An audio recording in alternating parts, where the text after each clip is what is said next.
After 6 years and 14 extensions, the Rohini Commission has finally submitted its report on the sub-categorization of the other backward classes or OBCs to the President of India on July 31st.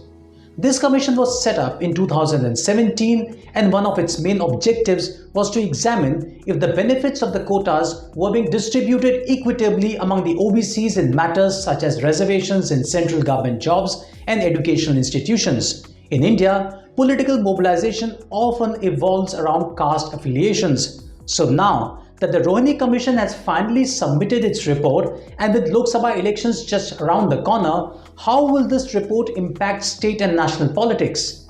I'm Sumit Pandey and I will decode this for you.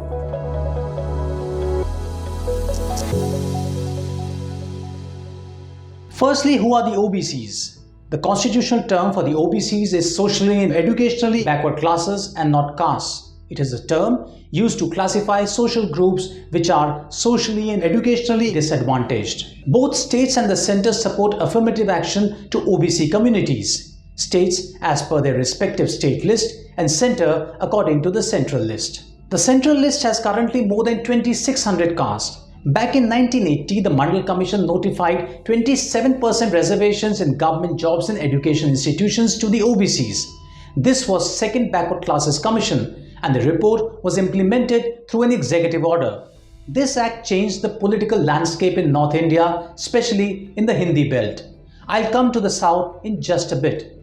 But back now to the Rohini Commission. The idea behind Rohini Commission was to see how the quotas are being utilized among the OBCs. Was one dominant group benefiting more than the others? Did some not have access to it at all? The focus was to find a method to distribute the benefits of the 27% reservations as equitably as possible among this group, and for that reason a sub-categorization of the quotas was mooted. But this is easier said than done considering the broad electoral implications of subdivision of castes. OBCs count more than 40% of the total electorate in India, and this is why the Commission's report becomes so significant politically. Let's start with the BJP. The BJP receives the highest support of the OBCs. The support has grown from 7% in 1971 to 44% in 2019. The Saffron Party is the biggest beneficiary of the post-Mandal caste realignment. And here is how. In Uttar Pradesh and Bihar, the Yadavs, who made up the biggest chunk of the voting bloc, led the backward caste groups and remained influential among them. They were educationally, economically and socially better off among the OBCs and were the biggest beneficiaries of the new quota order under the Mandal report.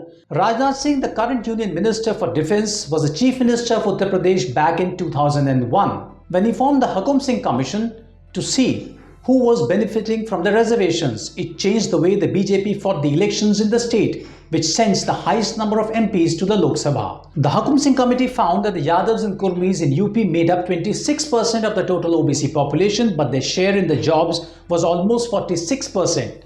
The BJP used this to mobilize the non-Yadav OBCs in the state. The Samajwadi party, who was commanding the Yadav vote, was isolated, and the rest is history.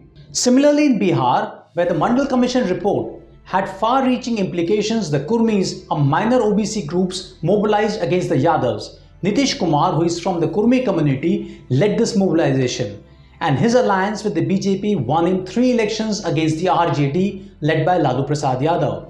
By now, I'm sure you are starting to get a larger picture about why the sub-categorization of the OBCs is going to be so significant. But before we move ahead, let's take a look at the rest of the country where sub-categorization has already happened. My colleague Anaga Deshpande has the details. Yeah, so Sumit, OBC sub-categorization has already been implemented in several states like West Bengal, Tamil Nadu, Maharashtra, Andhra Pradesh, Telangana, Karnataka, Jharkhand, Bihar, Jammu and Kashmir region, Haryana and the Union Territory of Puducherry. Let me tell you a little bit about southern states. In Karnataka, former Karnataka Chief Minister Devraj Aras in 1972 appointed Havanur Commission and its report formed the basis for sub-categorization of the OBCs in the state. The number of castes, sub-castes in the OBC list in Karnataka is more than 800, which is divided into these categories. For these categories, there is a provision of total 32% reservation. In Tamil Nadu, the government has divided OBC in 2 classes. In Andhra Pradesh, number of castes, sub-castes in the OBC list is more than 145. It is divided into these categories. In Telangana, OBC category is divided among 5 groups. According to recent media reports, the Kerala government is also mulling expansion of OBC list in the state. So this is the current status of OBC subcategorization in the southern states, Sumit. Over to you now. Now let's talk about caste census. The demand for a caste census, which was quite vociferous in Bihar among the state parties, is likely to be amplified for the simple fact that Mandal parties would demand that the commission findings be backed by empirical caste data which can be gathered through census. If the OBC population is found to be more than 52%, as extrapolated by the Mandal Commission, this may lead to demands for increasing the quota allocation for the OBCs. Till now, the governments have cited the Supreme Court cap of 50% to respond to this issue. But the argument has been politically blunted, with courts allowing 10% quotas for economically weaker sections or the EWS. So, if the OBC quotas are increased, this means less allocation for the general category, seen to be BJP's vote base, a situation where the BJP will have to manage the competing interests of its two core support groups, the upper caste and the OBCs. This reopening of the caste debate to reach out to the minor OBCs, which have veered towards the BJP as a reaction to the domination of the backward bloc by numerically bigger castes like the Yadavs, can have far-reaching implications. The opposition has also demanded for a caste census, and this could be an attempt to break the BJP's grip over these minor OBC populations. The government of the day would project it as a social empowerment of the minor OBCs who have not got their due vis-a-vis the better-offs among the backward communities. The Nitish Kumar-led Bihar government has already instituted a caste-based survey. In August, Kumar said that the caste survey in Bihar has been completed. The recommendations of the Rohini Commission report are yet to be made public.